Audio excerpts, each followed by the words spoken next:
Welcome back. If it is joined us, you're watching the news at 10, broadcasting on Channels Television live from Lagos. Here are a few pictures sent into our Eyewitness portal. Let's begin with this one. It's a picture of a bad portion of the Egoigondo Agric Road in Lagos. Our Eyewitness report is appealing to the Lagos State government to fix the road. Next is this flooded Owode Ilaro Road, Yawa South in Ogun State. Our Eyewitness reporter says the bad road is affecting businesses and wants government to fix it. Here's a picture showing two trucks and a vehicle and a multiple accident in Akoko Ekiti in Ekiti State. Our Eyewitness reporter says the trucks are still on the road and is requesting that authorities clear the trucks.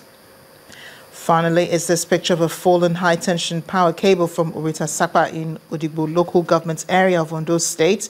Our Eyewitness reporter says this incident occurred during heavy downpour.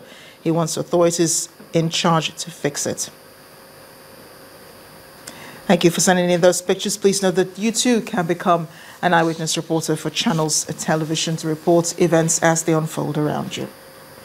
Now, the visit of the Senate President to the President Muhammadu Buhari yesterday signaled a new beginning in the relationship between the legislature and the executive. At that meeting, both groups agreed to foster unity and cooperate to make the APC administration a success.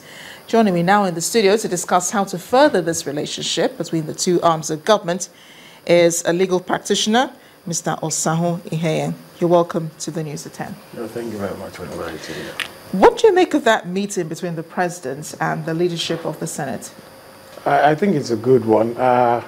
Coming on the heels of all the problems and all the rumors about some kind of disharmony between the presidency and the Senate, I think it's a good one. I think it's a welcomed development, and I do hope that the Nigerian nation will be the greatest beneficiary. What should be done to maintain this newfound harmony at the end of the day? Because, you know, for the past few years, I don't want to say 16 years, but for the past few years, there's always been that battle for supremacy, battle for power, for control between the legislature and the executive. How can we maintain this newfound harmony? I think the word is mutual respect. There should be mutual respect between the presidency or the executive, the legislature, and even the judiciary. What I think we need is some kind of mutual respect. Yeah, the president should not be seeing members of the legislature as some small boys you have to talk down on. And the legislature should also respect the presidency. I think if we do that, we'll have some kind of harmony. Mutual respect is the word. And probably lack of interference too. Yes. Lack of interference comes with mutual respect. If you respect somebody, you will realize that he has a job to do, and he has to do it. Do you think that this peaceful coexistence will rub off on the screening of the ministerial nominees next week? Why not? I think so. I agree. I think the Nigerian people actually will be the beneficiaries. Like I said, there's need for harmony. The harmony, it's good that we're having it now, but even while screening the nominees, I think the whole essence should be that the senators should have their eye on the ball being the good, the good of Nigeria. You know, they should have their eye on the ball. Yes, there should be harmony. Yes, there shouldn't be some rancor. But even in doing that, they should have their eye on the ball and make sure that whatever they do, the Nigerian populace, the Nigerian nation is going to be the one that will be what is good for Nigeria. I think that is that should be at the back of their minds. If we talk a bit more about that screening next week, the senator said that it would not be business as usual. Is that something you believe that the Senate can possibly do, not do business as usual? Yes, I believe that they have said it, and we wait to see whether they will do exactly what they have said. I think it should really not be business as usual. I think they need to screen the nominees thoroughly so that the Nigerian nation can benefit, actually. Because we just have a rubber stamp kind of Senate, then we have, like people say, you know, garbage in, garbage out. You see, but if they do their job thoroughly, screen them thoroughly, I think Nigeria will benefit. Mr. Iheye, thank you so much for joining us on the News at 10. Thank you very much for inviting me. I've been speaking with the legal practitioner, Mr. Osaho Ihea, on the newfound harmony between the legislature and the executive based on President Muhammadu Buhari's meeting with the leadership of the Senate last night.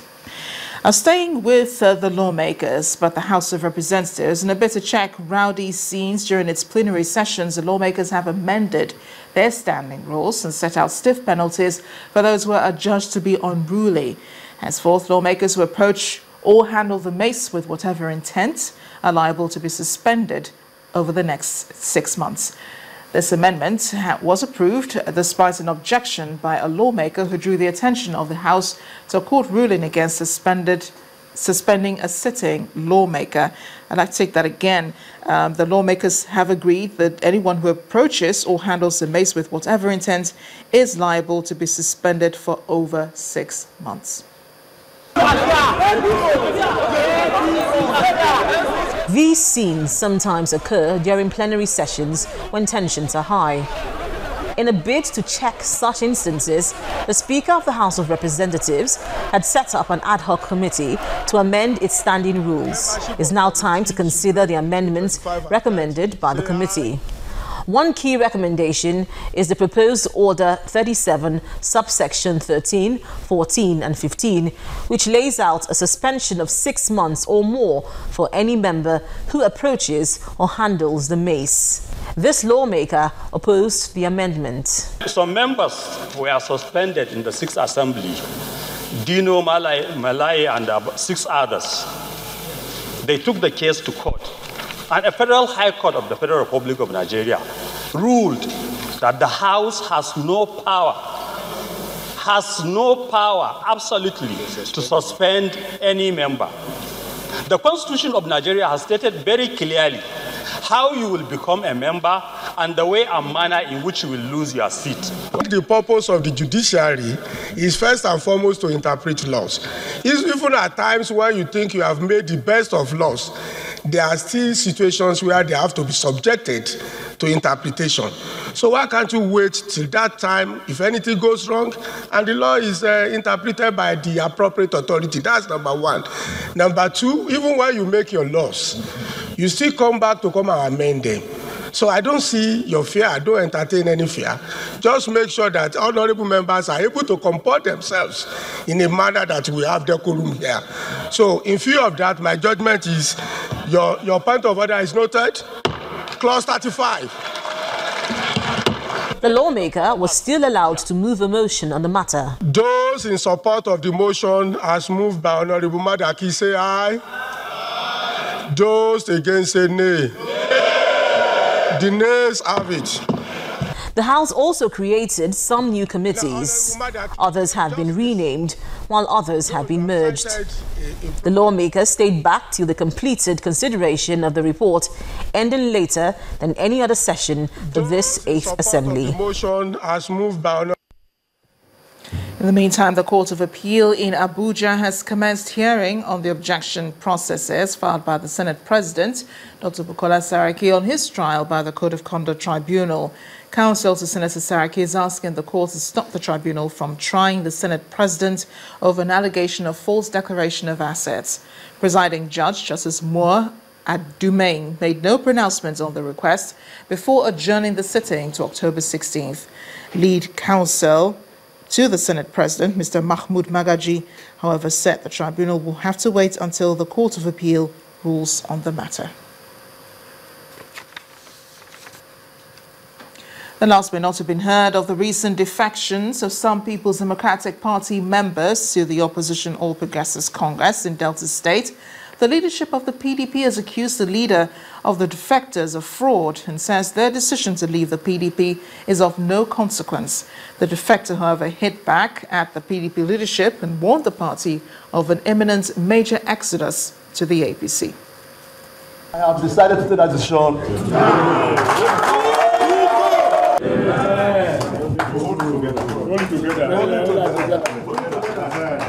The ripple effect of that decision is fast turning into a political typhoon. The PDP is not flattered by the defection of Chief Paulinus Akpeki and its other former members. The PDP chairman says the defections are inconsequential and poses no threat to the ruling party. Those who decamp when things are not going in their favor are hungry politicians, saboteurs. While the PDP will not lose sleep over its exit from the party, his newfound love, the APC, should be wary of a man who would want to reap where he did not sow. The PDP is also accusing the leader of the defectors of receiving monies for contracts without executing the projects. Has a company called Boda. The jobs given to this company for the past many years, up to now, they have not done those jobs and they have collected the money. Challenge Uzo and his ESCO to tell the world how much they think was embezzled, how Ministry of Housing was run, and how much they released to Ministry of Housing. Because money, in fact, are not released to ministries if Uzo and his cohorts in his ESCO know how government operates. Chief Akpeki threatens of more defections from the PDP. Just mere messengers, we are John the Baptist. Any minute from now, more mass exodus of PDP members will leave. I can tell you that. We shall meet at 2019 to determine whether we left for selfish reasons or not. Interesting times indeed in the politics of Delta State, as the ruling party may now be on its toes as the opposition APC appears to be ready for a showdown. Has moved beyond the limit.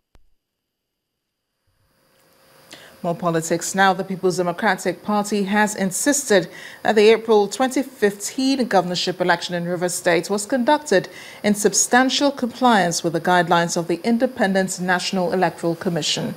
At the resumed hearing of the petition filed by the All Progressives Congress and its candidate, Honorable Dakuku Peterside, challenging the outcome of the election, the PDP tendered incident forms used for the conduct of the election.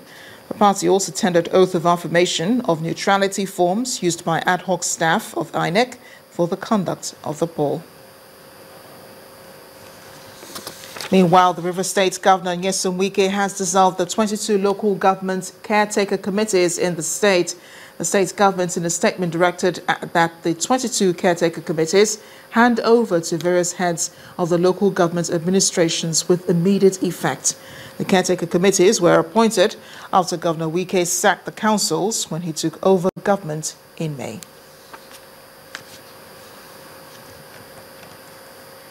When the News at 10 returns, River State Governor Nyesom Wike dissolves government in the state. Also, the House of Representatives urges the Ministry of Solid Minerals Development to consider ways of harnessing the abundant bitumen deposits in the country. Please join us again.